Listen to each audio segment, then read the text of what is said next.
There we go. Hello, everyone. Oh, let's just video here a little bit. Welcome to our lessons in Tanya class, where we're studying Hasidus, and we focused on, or in relation to the non-Jew, I guess I should say. And we ended chapter 43 last week, for the word ve'ahavta, and you shall love the Lord your God, as a numerical value twice that of oralite, as is known to the students of the Kabbalah. That's where we ended. Chapter 43 in Lessons in Tanya, Likutei Amarim. So the book is called Lessons in Tanya, which is the Tanya plus commentary. I highly recommend it because the Tanya itself is basically written for Jews, and it's geared towards Jews. It is not geared towards non-Jews, and if you don't understand Hasidus to begin with, it's going to sound harsh to non-Jews. But Lessons in Tanya sweetens that up a bit, or maybe even corrects it, that perception, because um, the translations are not accurate, unfortunately, in English. And if you don't understand Hebrew, if you don't understand the other parts of Hasidus, then it looks really bad. And so I could see where some people would become anti-Semitic, because there are some non-Jews that just um, innately have a sense of justice, and if they see injustice, then they want to do away with the injustice. So unfortunately, some of those translations don't do the Torah justice. They don't do Hasidus justice. It creates a huge misunderstanding and creates a vacuum for anti-Semitism. So um, I highly recommend reading Lessons of Tanya, even though Lessons of Tanya doesn't even completely fix it, but you have to actually know um, other parts of Hasidus and Hebrew and be able to see what's going on in the actual texts. And that's what we explore. That's the things that we do in this class. It does get seemingly a little bit long in the tooth, but I don't know of any other class that does this, where we read what the Alter Rebbe teaches us, and we all try to help one another. And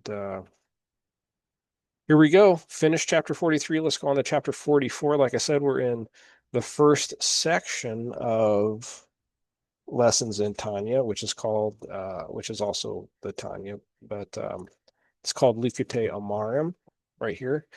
Collections of phrases. We're starting chapter 44, or I think close to being, relatively close, I should say, to being done with Likutei Amarim. There's a few sections. I want to say six, I forget, of sections in the Tanya here. Depends if you count some of the other things as an actual section or not. Okay, chapter 44. In the previous chapter, the Alter Rebbe explained that there are two broad categories in the love of God: Ahava Rabbah and Ahava Olam. Ahava Rabbah cannot be attained by man unaided. It is granted as a gift from above when an individual merits it. Reflection alone on God's greatness can in no way engender this level of love. Ahavat Olam, however, results from the intense and sustained meditation on the greatness of God. Each, are we recording? Yeah. Each of the two grades of love, Ahava Rabbah and Ahava Olam, is subdivided into limitless shades of gradations in each individual according to his spiritual capacity, as is written in the Holy Zohar. On the verse, her husband is known in the gates. That this refers to the Holy One, blessed be he, so called, since he is the husband of the congregation of Yisrael, who makes himself known and attaches himself to everyone according to the extent which one measures in one's heart. Thus, two individuals may have the same general love of God. Excuse me. Thus, two individuals may have the same general love of God, yet their particular individual levels of love will differ. Therefore, fear and love are called the secret things known to the Lord our God. For people cannot know the varying degrees of love of God harbored in the hearts of others.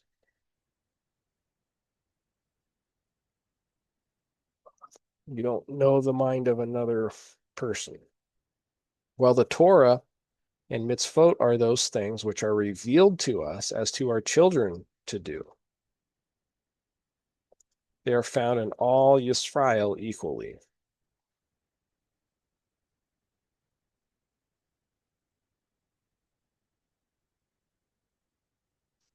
For we have all one Torah and one love insofar as the fulfillment of all the Torah and mitzvahs in actual performance is concerned. All Yisrael perform mitzvot in the very same manner. The greatest Jew and the smallest both put on the same tefillin.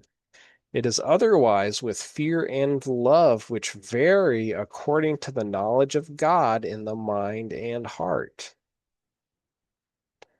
Here, Jews are not equal, and whose knowledge of godliness is greater will experience the love of fear of God to a greater degree than his less knowledgeable colleague, as has been explained earlier in chapter 42. The Alter Rebbe explained in the previous chapter that Ahava Rabbah cannot be attained without alone, while Ahavat Olam can. He now goes on to explain that there is a manner of love of God which incorporates the qualities of both Ahava Rabbah and Ahavat Olam. It has the qualities of the former since it comes from above and exists in the soul of every Yisrael in the form of an inheritance from the patriarchs. Very cool. However, in order for this love to be revealed, it is necessary for the individual to contemplate and comprehend godliness, as is the case with Ahavat Olam, which is revealed through man's service.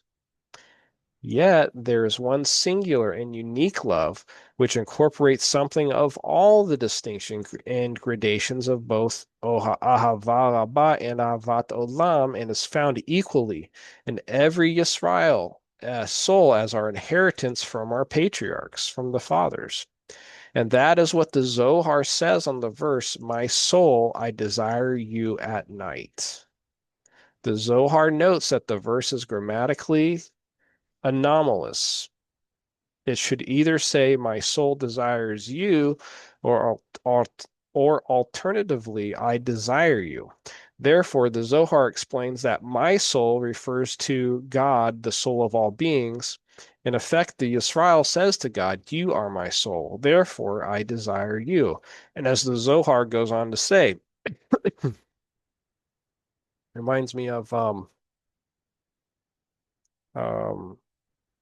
in Nida, is it 30b? It says, "My soul that you have given me." So there's two aspects of the person. There's the nefesh behemot, and then there's the godly soul, the nefesh uh, elokit, the godly soul. And it's very interesting. I don't think he exactly says that here, but the the nefesh elokis is literally a part of Hashem anyways, so it's like the same thing. That's how you can bridge the gap, so to speak, through the nefesh elokis, the godly soul, the seeming gap, I should say. Seemingly that there's a gap. One should love God with a love of the soul and the spirit as they are attached to the body, and the body loves them. This is the interpretation of the verse, "My soul, I desire you," which means, since you, God, are my true soul and life, therefore do I desire you. That is to say, I long and yearn for you like a man who craves the life of his soul. And when he is weak and exhausted, he longs and yearns for his soul to revive him, literally to return to him. Truly, the pleasure of living is the greatest pleasure of all, and a man will forego all manner of pleasure in order to stay alive. Nevertheless, we do not feel the pleasure of simply being alive because a constant pleasure is not felt to be pleasurable. You have to have some kind of contrast, right? However, when a person is weak and tired and his life force is not as manifest as it should be, then he feels the desire to live and senses the pleasure of simply being alive. Kind of like when you're sick and you're like, oh, wow. Um, likewise, oh, heaven forbid, likewise, when he goes to sleep, at which time his life force is in a state of concealment, for sleep is 1/60th of death.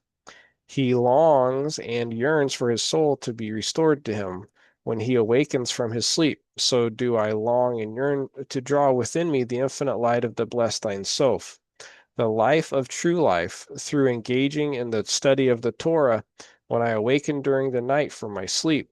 For the Torah and the Holy One, blessed be He, are one and the same.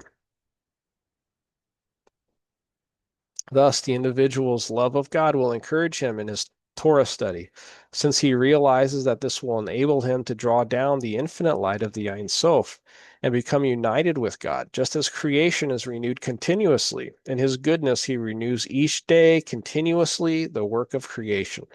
Torah, too, should be viewed every day as if it were new. So, too, regarding the love and yearning for God brought about through the study of Torah, he should experience this just as one yearns, and desires for the full restoration of his vitality, a desire which is both revealed and powerful. So the Zohar says, out of love for the Holy One, blessed be He, a man should rise each night and exert himself in his service until the morning, literally waking up in the middle of the night.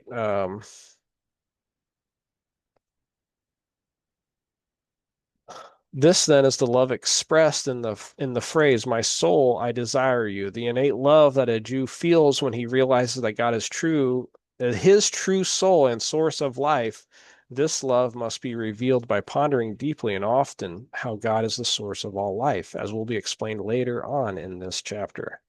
A greater and more intense love than this, i.e., the love which results from realizing that God is one's true soul and life, a love which is likewise concealed in every soul of Yisrael as an inheritance from our ancestors, is that which is defined in Raya Mahemna, in the faithful shepherd, in description of Moshe's defined service, like a son who strives for the sake of his father and mother, whom he loves even more than his own body, soul, and spirit, sacrificing his life for his father and mother in order to redeem them from captivity.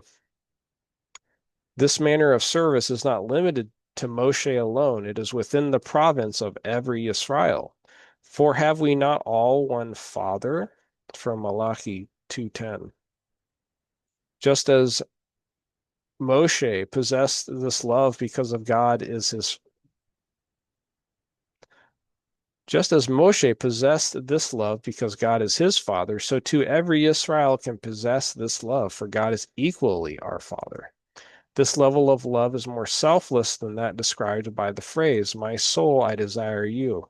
For love, which results from realizing that God is one's true life, will only be as intense as a person's desire for life itself. Wow. It will not demand total self-sacrifice, which is the opposite of life. The love of a child for his parent, however, is not limited to his for life. His parents' lives take precedence over his own, and he is ready to give his very life in order to save theirs.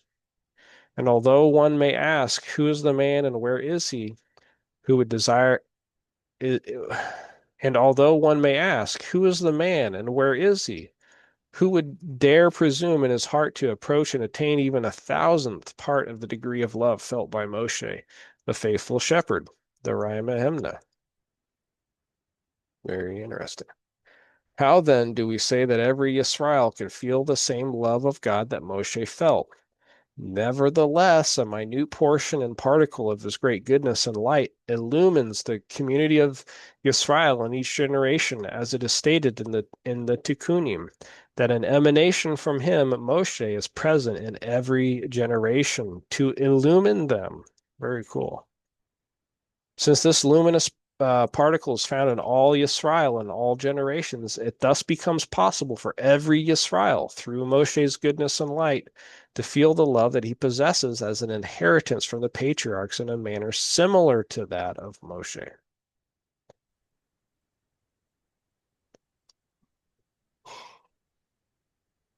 Ooh, excuse me. I feel like we should read this.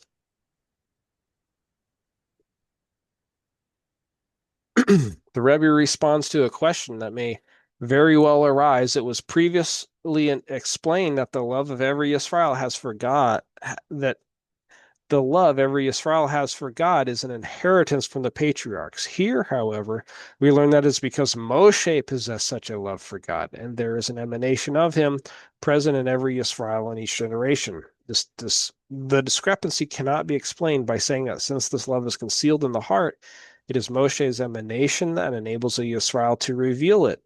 For the revelation of love, which is about to be spoken of, is unconnected with the emanation from Moshe.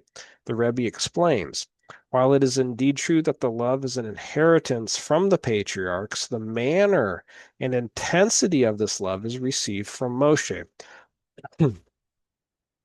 We need the emanation from Moshe in order to ensure that the love be like the love of a child for his parents, a love so strong that the child is totally nullified to them and is ready to give his very life for them.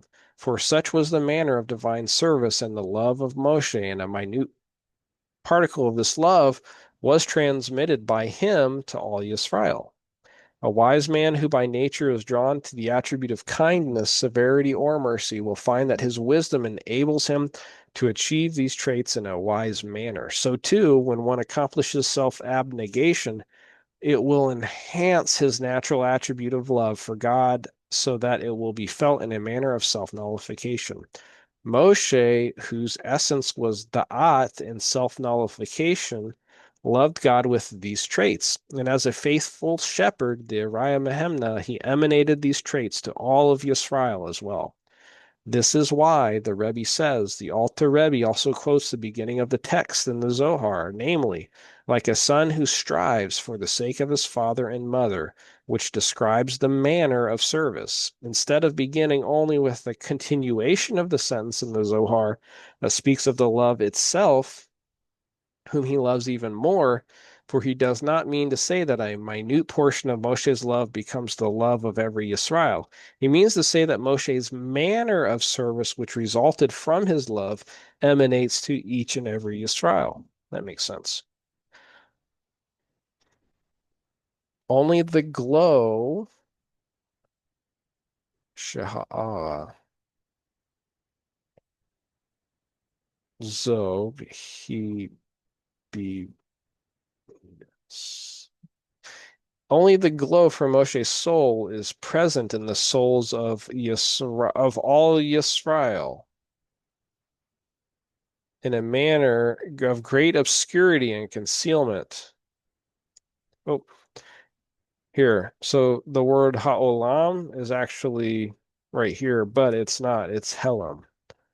So in Chabad Hasidus, ha'olam and helam, concealment. So ha'olam means the world, but helam means concealment. So this world is concealing Hashem. If you think about, like, meditate on that. Whenever you think about creation and Hashem, think about how this world is just a concealment of Hashem. It's really just Hashem concealing himself.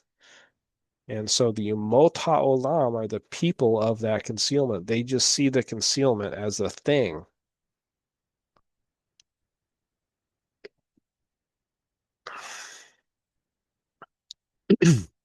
That's why it's called the Umot HaOlam and the Hasidei Umot HaOlam, the kind ones of the peoples of the world.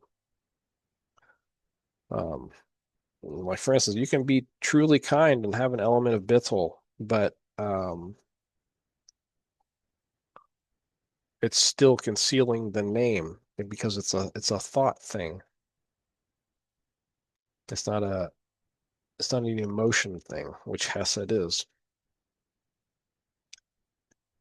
And so part of the non-Jewish world, a big focus, which Hasidus isn't going to teach you explicitly so much, is that um, as a non-Jew, let's say, even though it never says non-Jew, but we were born into that concealment generally, and we have to be brought into the revealment. But we don't do that initially on an intellectual level because the intelligence needed is the Torah, and we weren't born with the Torah. It was taught to us just like it was taught to all of humanity, but when we come into this world, it becomes concealed from us, and it's not something that we initially inherit from birth, so we have to seek it and then learn it. And that is Gerus in its essence. Um, and that is the revealing, the birur, and of the um, noga that is in the klipa, which is the Shekhinah, the sparks of the Shekhinah that are trapped and need to be elevated. And how do you do that? Through Torah and mitzvahs, by learning the Torah and doing the Torah.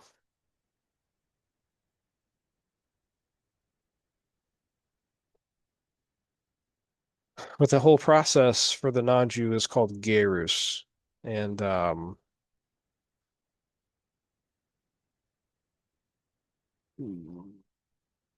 we're trying to through the Sheva mitzvahs you can uh, obtain or be ready to obtain or whatever you want to call it, uh, the status of ger toshav, to be ready for that when there's a based in for it for Likutei. And then there's things about the Rambam saying that you can actually do Likutei, you can give tzedakah and exchange tzedakah now. So that's very impressive. It's a big deal. Um, I'm digressing, but the point is, I guess what I should say, the hard stop is that you're not going to be accepted as a ger unless you obtain the status of a ger tzedek. But there are aspects of the ger, lesser gerim today, like the ger toshav. There are aspects of that, like charity, tzedakah, returning lost items, helping one another out of a pit. Those kinds of things that you can obtain that level of Ger Toshav, even though people might not call you Ger Toshav, and those are just particularities or statuses. But on the soul level, that is something that does exist. There are people who help one another, like Ger Toshav, and it's a thing, and it exists, and it's a good thing. Who would want to live who would want to live in a different kind of world where that doesn't exist, right? It would be a very harsh world. If everybody's just doing the seven, that's a very, very harsh world. There's no charity, etc., except for selfish motives. But we should strive to have bittul and self-nullification, lack of a better term, but selflessness, not selfishness. And it's that bittul where we can accept the true essence of Hashem, which is there's just Hashem.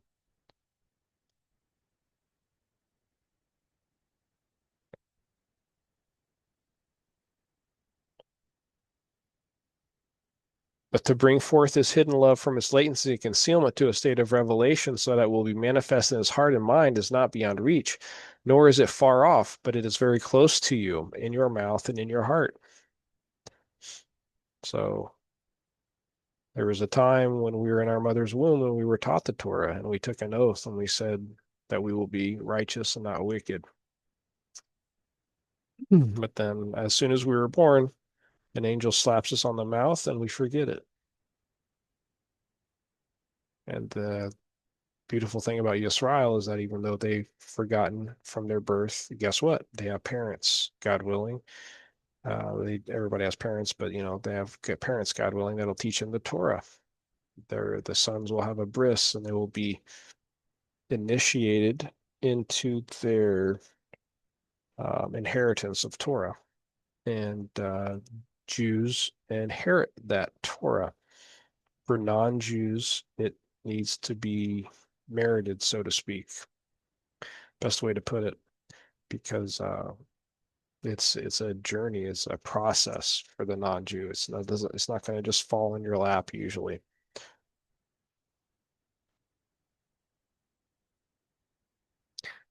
Uh, as it said, Avraham merited. So it's a similar walk for us. That is to say, it should be habitual with his tongue and his and voice to arouse the intention of his heart and mind. For the sound of one's voice arouses the devout concentration of heart and mind, so as to immerse his thought in the life of life. So as to immerse his thought into the life of life. Wow, that's yeah. The blessed ein sof. Where does this life come from? There's a deeper life to everything. Even if something seems bad, there's a life to it. Um, it's that deeper life. The blessed ein sof, for he's literally our true Father and the source of our life, and to awaken our love for him like the love of a son for his Father.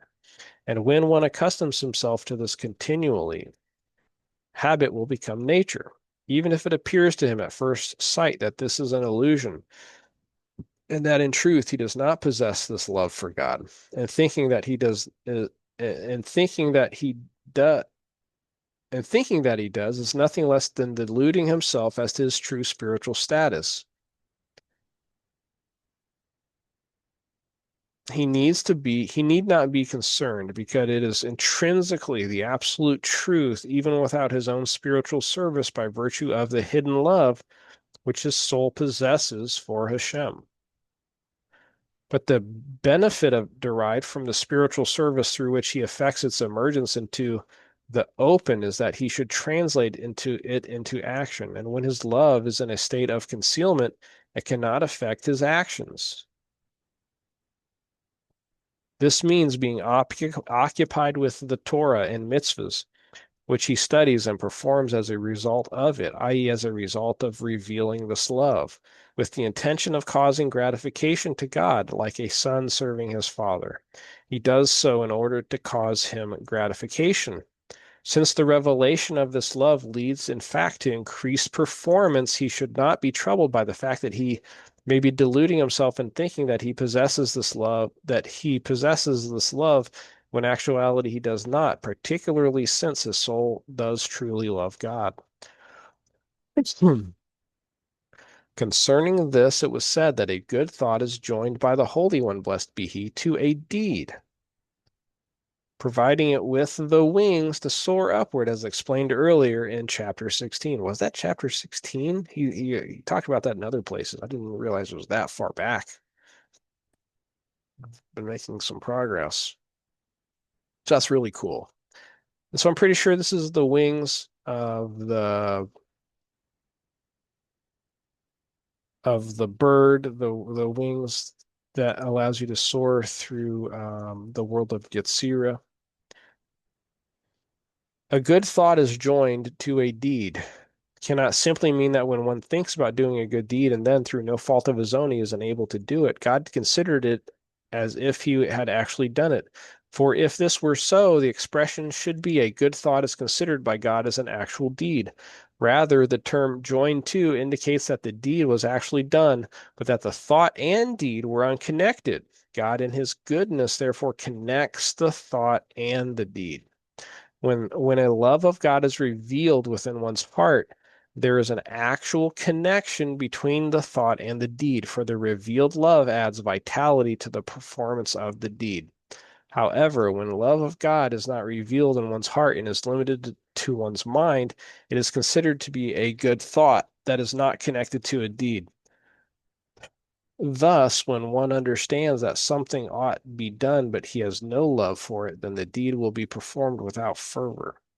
It is therefore necessary for God to connect the good thought with the deed, thereby ensuring that the good thought, the love and fear of God in his mind, will elevate the Torah and mitzvahs, which result from it to the world and love of the good thought. The gratification he provides God is akin, by way of the illustration used earlier, to the joy of a king whose son returns to him after liberation from captivity.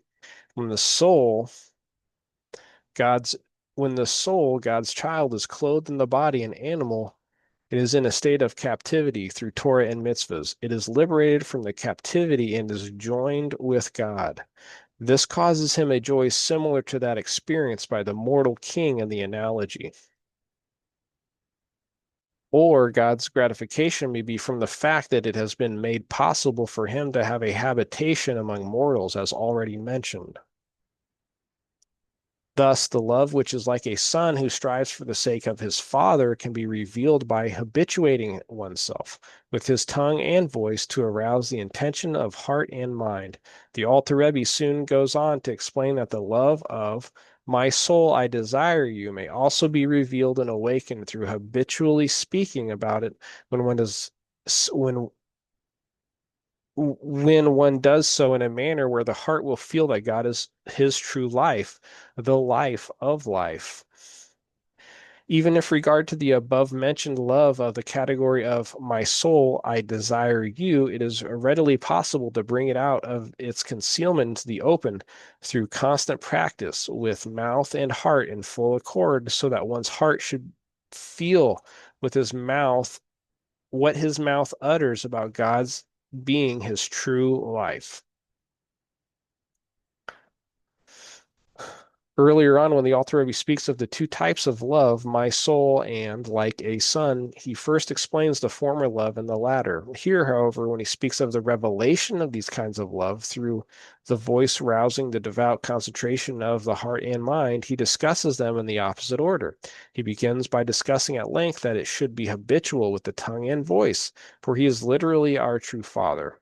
Only latter does he briefly state that even in regard to the love of my soul, it is readily possible to bring it out of its concealment through constant practice with mouth and heart in full accord.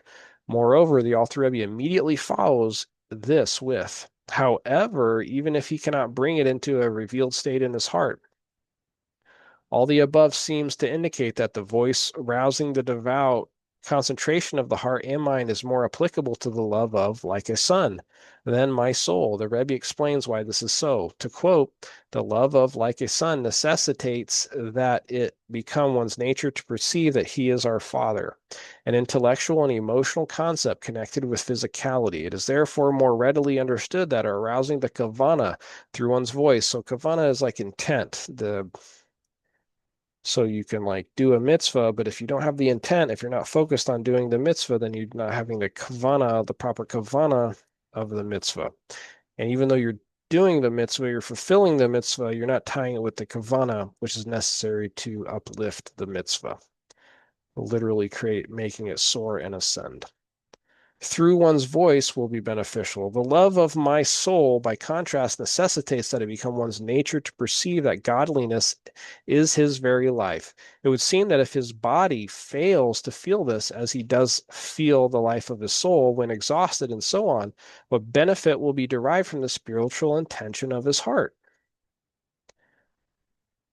However, if he cannot bring it, the love, into a revealed state in his heart, nevertheless he can occupy himself because of this love in the Torah and mitzvahs for their own sake.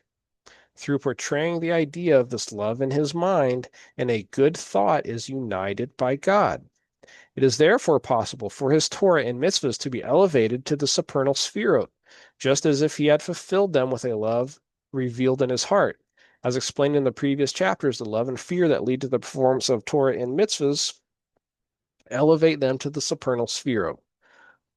If the love and fear are natural, i.e., they do not result from contemplating God's greatness, but from the soul's natural resources, and the Torah and mitzvahs are elevated only as far as the world of Yetzirah. Remember that?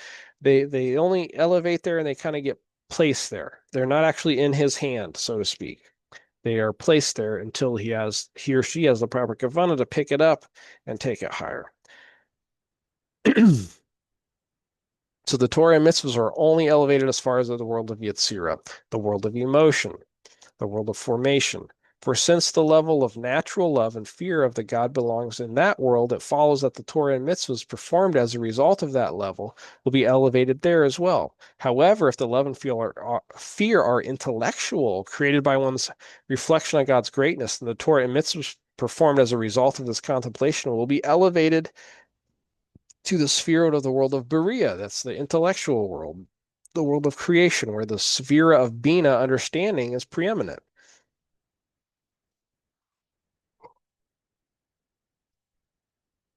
Excuse me. The Alter Rebbe now goes on to say that although the two above mentioned loves, my soul and like a son, are naturally found in a Jew's soul, deriving as they do from the patriarchs, still, when they are in a revealed state in one's heart, they are able to elevate the Torah and mitzvahs that result from them to the world of Berea. Only when natural love remains concealed in the mind is it restricted to elevating Torah and mitzvahs no higher than Yetzirah. When, however, it is in an elevated state, they are elevated to the world of Bria. For while it is true that the loves are natural in order for them to be revealed, no, I didn't read that right. For while it is true that those loves are natural, in order for them to be revealed, there must be profound contemplation on the theme of God as our true Father and source of life. Such contemplation gives this natural love the additional qualitative trait achieved by intellectual love, so that the Torah and mitzvahs, which result from this love, are elevated to the world of Berea, the world of knowledge. This is now going to be discussed. The said two categories of love, that of my soul, hey bud, hey, come on, sit down. We're all studying some Torah from the Alter Rebbe. We're studying lessons in Tanya, bud. The said two categories of love, that of my soul, the love a Yisrael feels for God upon realizing that he is true life, and that which is like a son, loving God as one's true father, though they are an inheritance unto us from our patriarchs, from the Avot, the fathers, and like a natural instinct in our souls, and so too as a natural instinct is the fear that is comprised in them, namely the fear of being sundered, God forbid, from the source of our life and our true Father, blessed be He. um, so it's said that Yisrael is going to inherently inherit that from their parents, from their father. It might not be that way for non-Jews, right?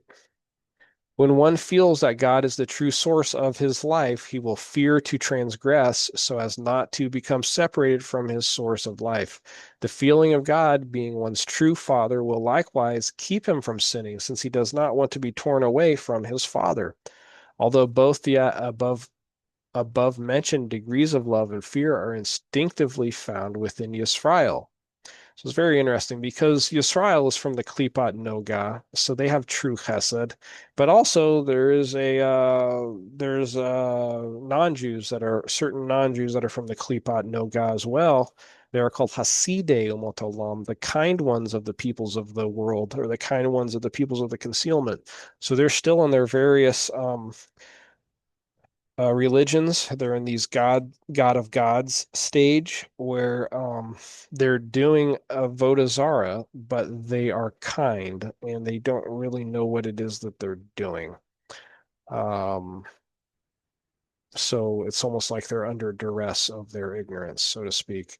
It's very interesting because even though they're not directly physically descended from Avraham necessarily, they spiritually they are deriving from the same Klipot Noga that Yisrael is.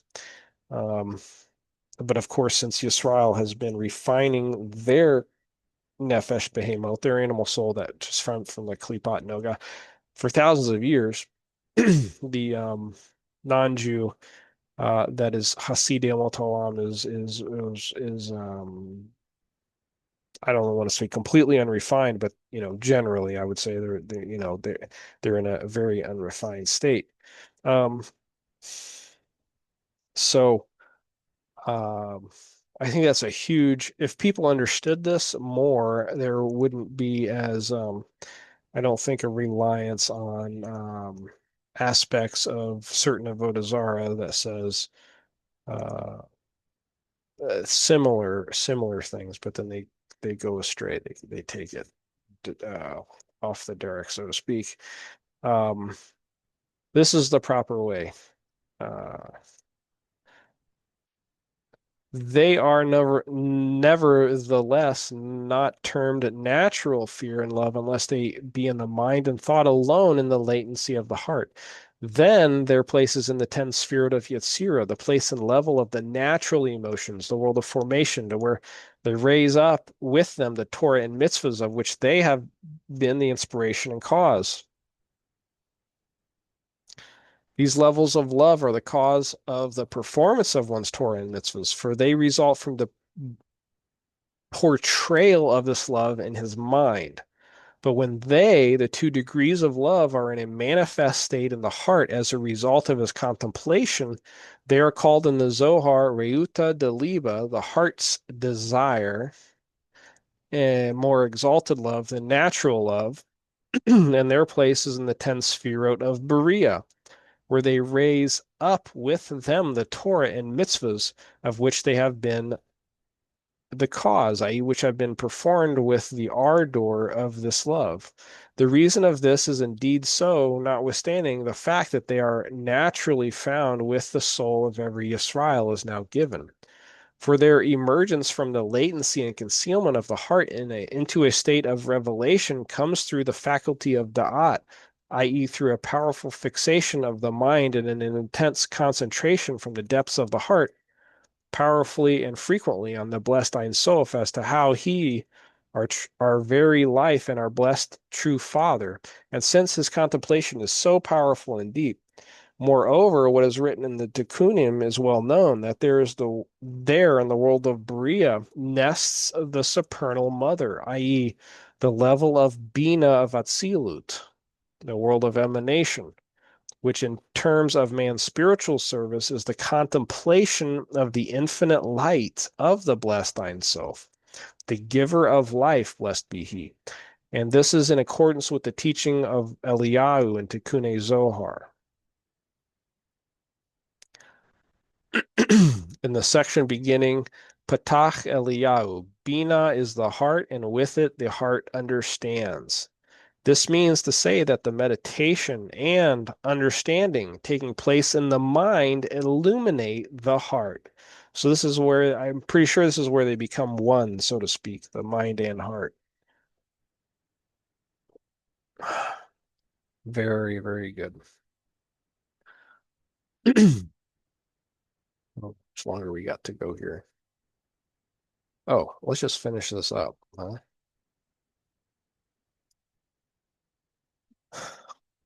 Since the contemplation of godliness is related to the world of Berea, the contemplation of godliness is related to the world of Berea, the world which is illuminated by Bina of Atzilus. It follows that the various forms of love which are revealed through such contemplation have their place in that world as well. And it is there that they elevate one's Torah and mitzvahs. Very cool.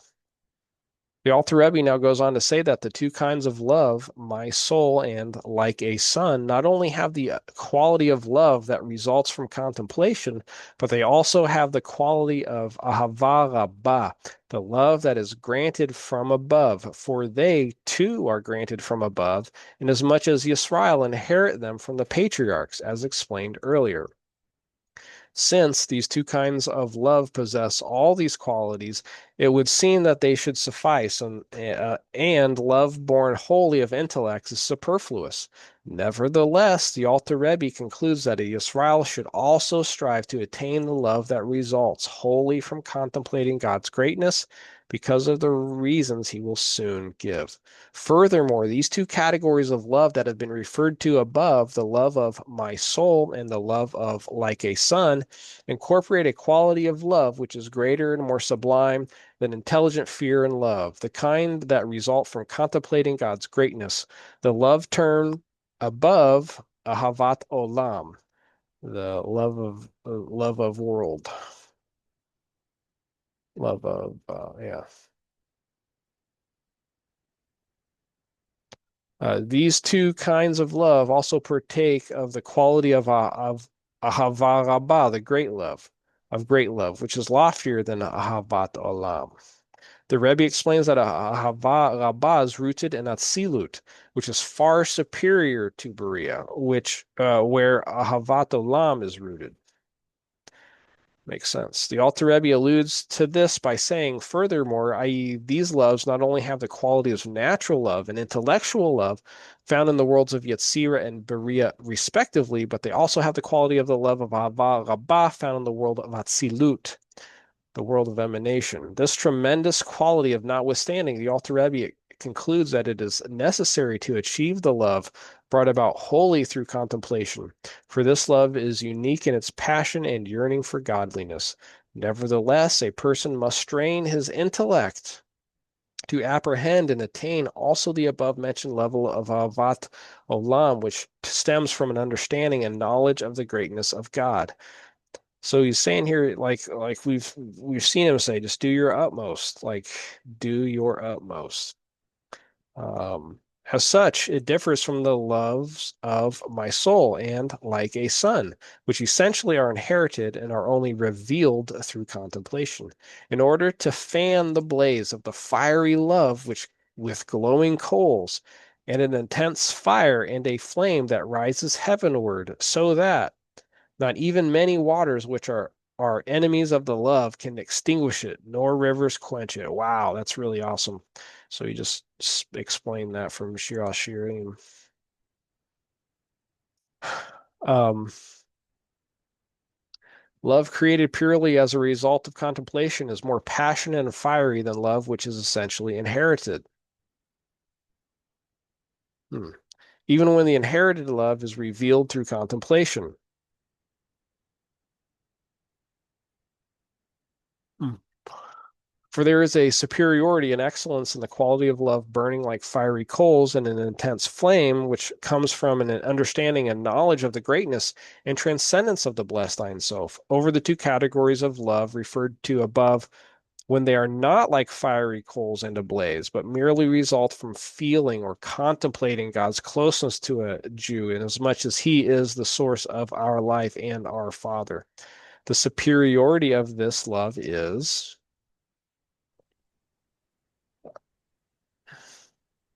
similar to the superiority and excellence of gold over silver and so forth, as will be explained later. Not only is gold worth more than silver ounce for ounce, in which case a preponderance of silver would be more valuable, but gold is intrinsically of greater value in that it possesses a distinctive gleam, which people find highly attractive. So too with regard to love that results wholly from contemplation. It is not a higher level of love. On the contrary, the level of God that comes from above and is termed ahava rabbah, great love, is the higher form of love. The superiority of love that results entirely from contemplation lies in its fiery passion and yearning of the soul. This is one reason why the two previously mentioned kinds of love that Yisrael inherit do not suffice. They lack passion when compared to the love emanating entirely from one's intellect. The Alter Rebbe now provides yet another reason why holy contemplative love is necessary. It is important to attain contemplative love not only because of the superiority of the resulting passion, but because the contemplation is an end unto itself. James, we might want to go back and read footnote 23. Okay, thank you. By contemplating God's greatness, one fulfills the whole purpose of creation, that created beings should come to know and understand God's greatness. Okay, 23. Oh, I thought that was okay. So footnote 23, the Ein Sof over the two categories of love referred to above when they are not like fiery coals in a blaze. Okay. Commenting on the words when they are not like fiery coals, the Rebbe notes that it is indeed possible for the loves of my soul and, like a son, to possess the quality and passion of fiery coals. This comes about when the contemplation which leads to the revelation of these two loves focuses not on his nearness, but on the transcendence of our true Father and the source of our life. The majestic exaltedness of the Father arouses a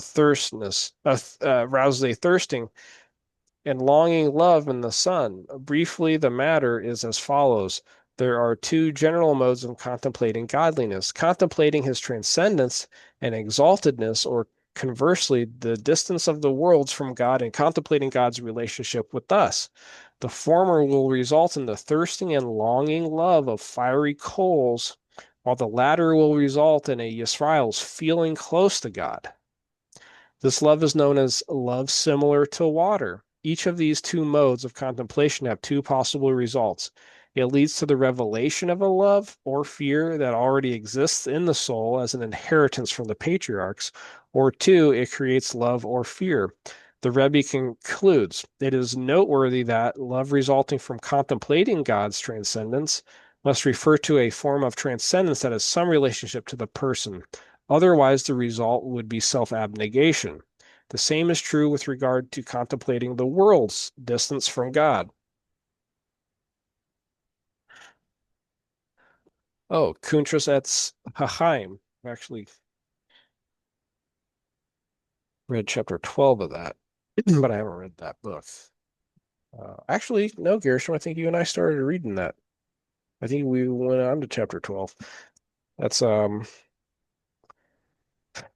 I forget which Rebbe it was. We was talking about the formation of schools and how it's very important to teach children in bringing them up um, in Hasidus. It was a pretty good book. I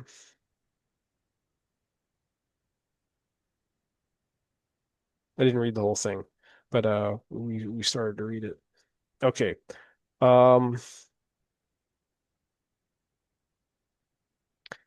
we'll have to read that again sometime. Um, okay.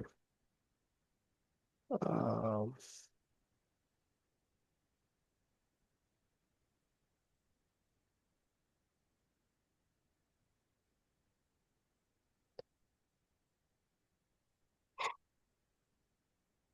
oh, excuse me. Okay, so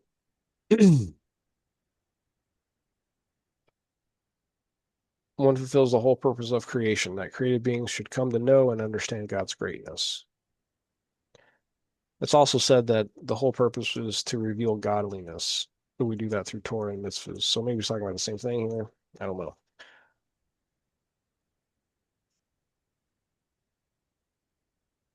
The reason why I say that is because I don't think that's could be the full thing because there's people who know, but they don't actually do as well. And then therefore that creates leaves a disunity in the world. Um, you have to reveal godliness in everything that you do, whether it be thinking and doing, not just knowing. Um, which I guess on one level would be the true meaning of knowing, but so I don't know. Okay. Besides, this is the whole man and his raison de, I don't know that reason for being. I don't know. Uh, Kol ze kol hadam. This is all of the atom.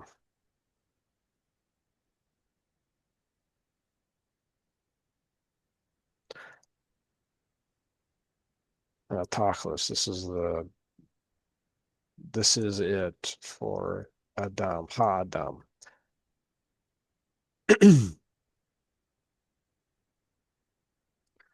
Which is interesting because I think non-Jews are referred to Adam as well. Um, a lot of people say, well, it's only a relationship when there's animals present, such as in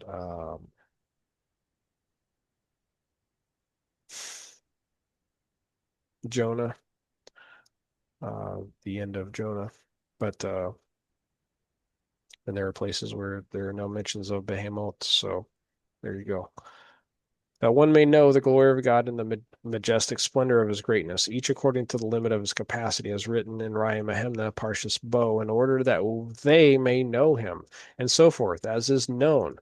Thus, there is a special quality and purpose in contemplation that leads to love itself. Contemplation of God's greatness is exercised to a much greater degree in the love that is created from contemplation than it is found in a love which is merely revealed through contemplation, as is the case in the two aforementioned kinds of love. In order to merely reveal the love of my soul by contemplating how God is the true source of life, or to reveal the love of like a son by contemplating how God is our true Father. One's meditation need not be exceedingly profound. A much deeper understanding and more profound mode of meditation is necessary in order to create a love of God based solely on intellectual comprehension. As a result, the divine intention that they may know him, that created beings come to know godliness, is realized to a much greater extent through holy contemplative love. This is the additional reason as to why the kinds of love inherited from the patriarchs do not suffice, and it is necessary to exert oneself to attain a love of God that stems entirely from contemplating his greatness. Um, that's excellent. Very good.